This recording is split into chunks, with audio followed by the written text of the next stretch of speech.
When she was only a child, her mother once told her not to join politics. But she joined, and her warning became precedent. Today, I am going to talk about Narges Mohammadi, who was recently awarded by Nobel Peace Prize 2023. So, why she was awarded this Nobel Peace Prize? Let's look into some facts.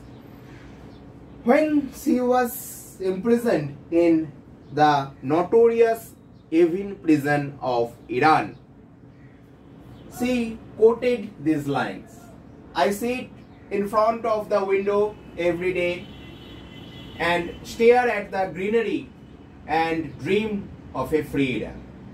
The more they punish me, the more they take away from me, the more determined I become to fight until we achieve democracy and freedom and nothing less."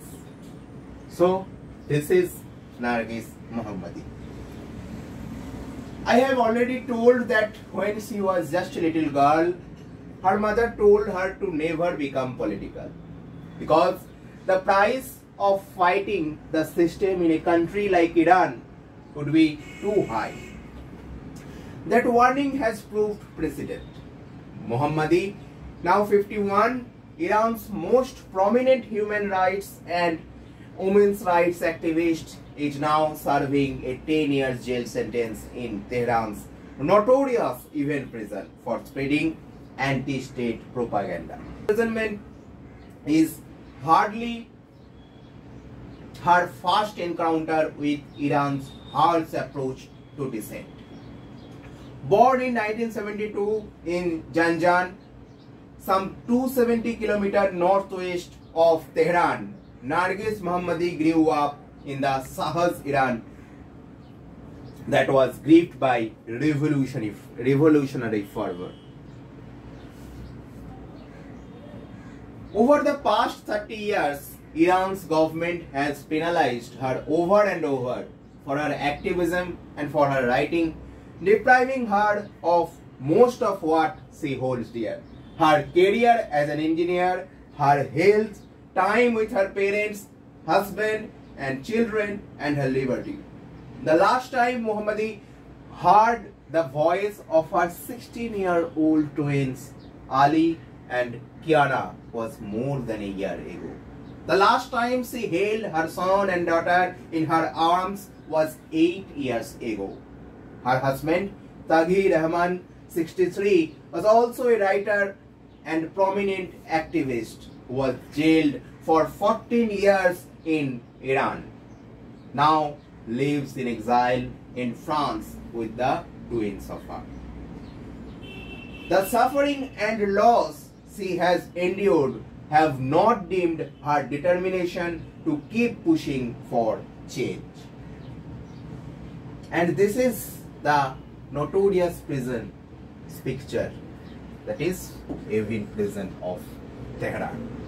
Evin, built by Shah and opened in 1972, is one of the most notorious prisons in Iran, which is estimated to be holding 1/4 of the country's political prisoners.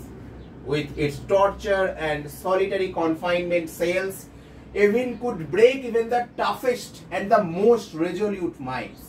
In the words of Kian Tajbakhsh, an Iranian-American scholar who himself was a prisoner, said that Evin is Iran's Bastille. Lengthy prison terms took a toll on Miss Mohammadi's mental and physical health, but her resolve to continue to fight for what she believes is stayed intact in her. Last December, she wrote from prison to give BBC harrowing details of how Iranian women detained in demonstrations were being sexually and physically abused. Now let's look at the brief history of Iran's politics.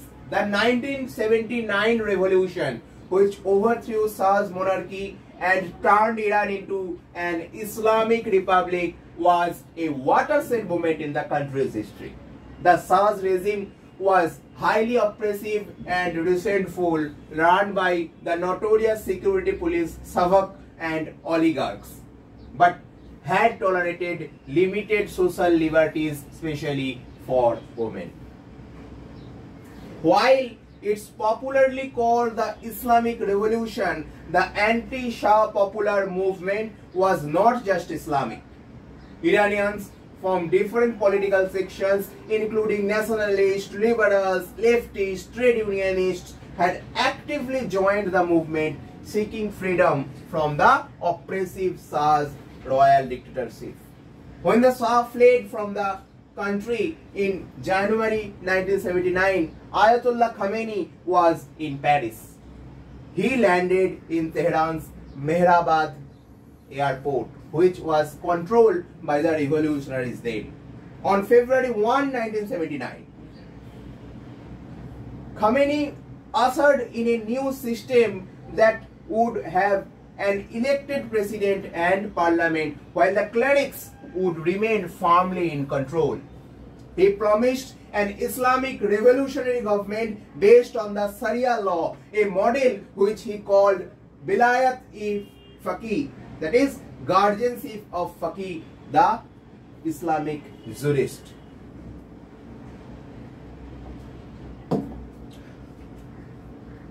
While the revolutionary regime, which promised economic justice and a new spiritual path forward, amassed support in the countryside, the liberal and left-leaning sections of Iranian society were agitated by the turn of their country was taking. The new regime lost no time in cracking down the dissent. Among those arrested were also an activist, uncle and two cousins of Miss Mohammadi. So she didn't need to be introduced into activism at that point. Now let's look at the journey of Nargis Mohammadi. After finishing high school in Zanjan, she joined Imam Khomeini University in Qazvin for a major in applied physics. There, Mohammadi co-founded an organization called Tasakul Danes Joi Rosangaran, that is Illuminating Students Group in English, and started taking up women's issues and campaign against the death penalty. It was in the university she met Tag Rahmani, another activist and journalist whom she would marry in 1999. After college, she started writing for a women's magazine, Payam-e-Hazar.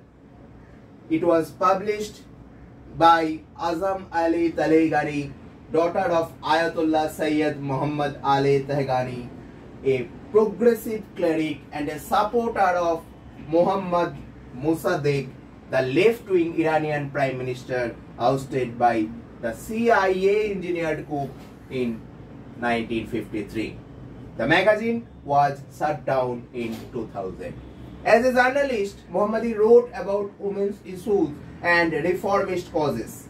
After her husband, Mr. Rahmani, was arrested in 2001 for a political gathering, she became even more involved in rights campaign and civil society movements. A year later, she joined for the Center of Defenders of Human Rights that was co-founded by Shirin Ebadi, the renowned human rights campaigner who won the 2003 Nobel Peace Prize.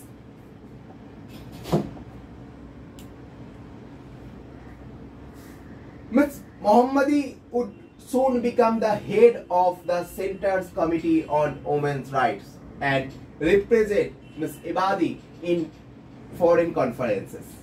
She was also one of the founding members of the National Council for Peace, which was established in 2007 amid fears of a US invasion in Iran, and advocated for peace and campaigned against war. Her quick rise as a human rights activist earned her the wrath of the regime, which has always looked at liberal campaigners with suspicion. In 2009, the authorities confiscated her passport, potentially banning her from traveling abroad. Her husband left the country in 2011 and has been living in exile in France ever since. The twins joined him in 2015, as I already have mentioned this. In 2010, she was arrested for her work for the Center for the Defenders of Human Rights. According to Mr. Rahmani, Mohammadi has since then been arrested 13 times, sentenced to a total of 31 years and 154 lashes. Could you even imagine? In 2011, she was convicted of acting against national security and spreading propaganda against the state. So that's the level of oppression on her. According to PEN America, Ms. Mohammadi suffers from a neurological disorder that can result in seizures, temporary partial paralysis, and pulmonary embolism, a blood clot in her lung.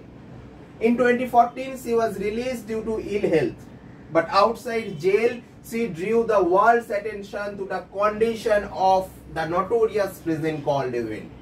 Her work in 2022, the book named White Torture, based on interviews with 12 female inmates, gives extensive details about the inhuman condition of the prison. She herself was kept in solitary confinement and torture, according to her account. In 2015, she was arrested again and sentenced for another 16 years. She was released a few times due to ill health ever since, but was immediately rearrested. The Evans Women's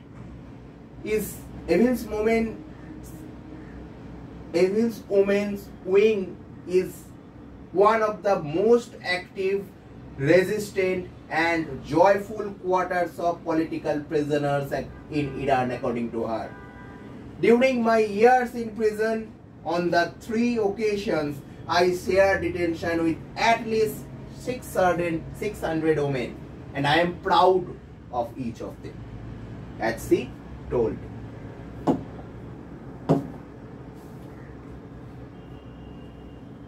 When Iran erupted into a street protest last year after the death of Mahsa Amini, that is a 22-year-old Kurdish woman, allegedly at the hands of country's moral police, who arrested her for violating the mandatory hijab rules, Ms. Mohammadi's life and struggles came into focus again. She organized protests inside the walls of prison. She continued to speak through her Instagram pages and written interviews in defense of women's rights. In September this year, she said the cycle of protests in Iran showed that change was irreversible. But jail did not break her. Her commitment and resolution earned her several international awards. She is the recipient of the both Alexander Langer Award, the Per Anger Prize, and 2022 Reporters Without Borders Prize for courage for her human rights work. She also won 2013 PEN Oxfam Nobel Free Expression Award and the Swedish Olof Palme Prize for Human Rights.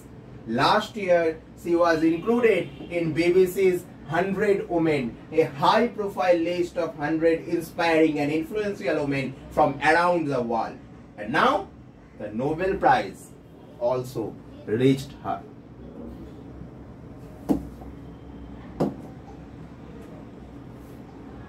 The Iranian regime's reaction to this Nobel Prize.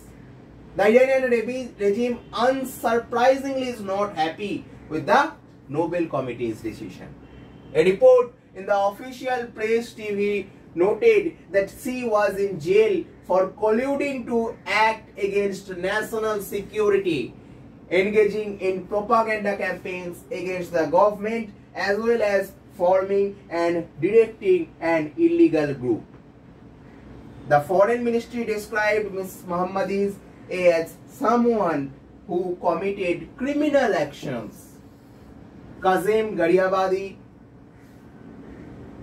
Secretary of Iran's High Council for Human Rights, called the Nobel Prize a political reward, which has rather turned into a means of financial support for the illegal activities of some of its winners.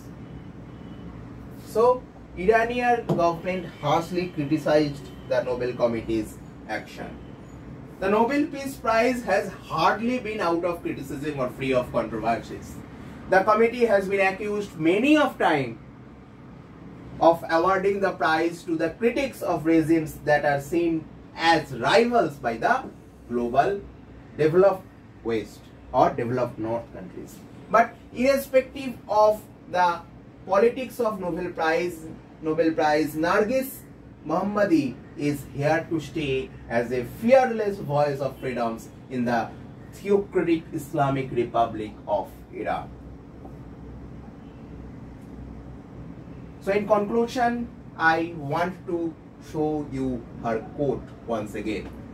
The government was not able to break the protests of the people of Iran, and I believe the society has achieved things that have weakened the foundations of religious authoritarian rule. I believe that as long as democracy, equality and freedom have not been achieved, we must continue to fight and to sacrifice. This was Narges Mohammadi's discussion. Thank you for being with me. Stay mentally and physically fit. Bye bye.